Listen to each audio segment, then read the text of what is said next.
Los Angeles, the city of angels. Some go to see the stars on Hollywood Boulevard, but baseball fans know the real stars come out at Chavez Ravine. From Koufax to Kershaw, Dodger Stadium has been home to some of the most incredible baseball we've ever seen. Baseball is a near religious experience for me and so many others, and Dodger Stadium is a church like no other. Set in the side of a hill, this is a marvel of modern American architecture, and it is no bad seat in the house. There is absolutely nothing like watching the sunset over the ravine while the Dodgers play. And like any good church, Dodger Stadium has an absolutely incredible organist.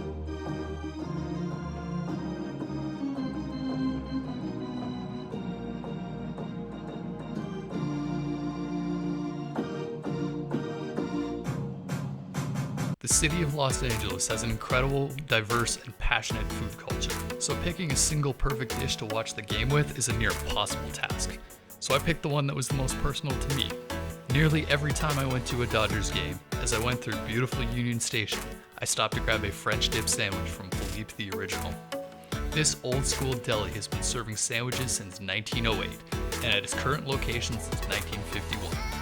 Classic in every sense of the word, just stepping inside is stepping into another era, with its neon signs on the walls and wood chips on the floors.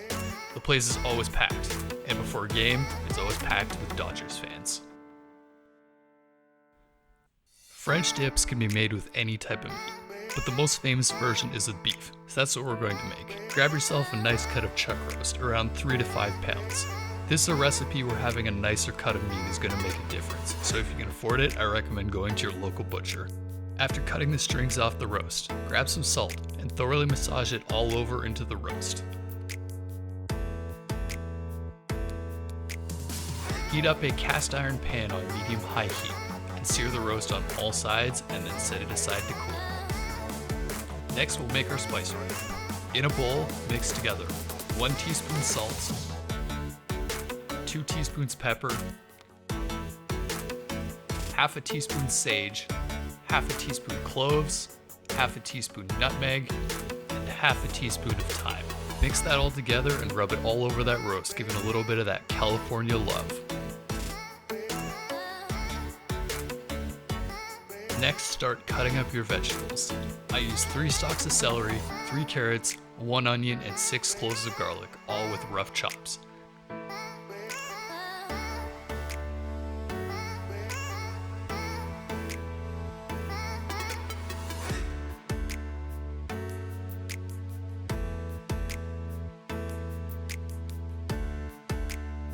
The numbers don't need to be exact, you just need enough to cover the bottom of a roasting pan.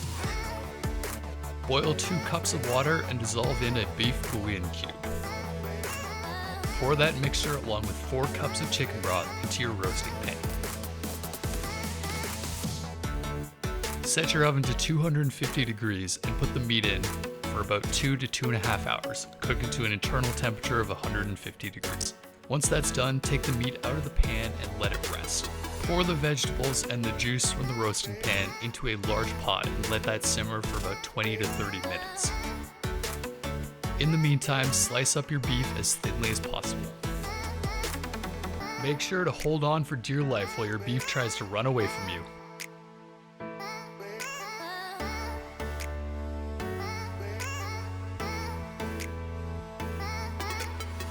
Strain the vegetables out of the juice mixture and put the slices of meat back into the juice.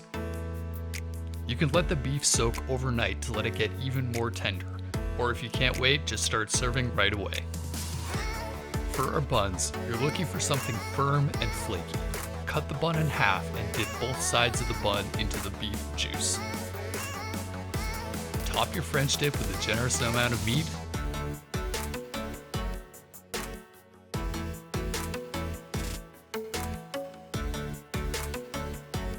Take a bite of that delicious sandwich and enjoy the game. Win. A majestic drive from Cody Bellinger. The MVP chants rain down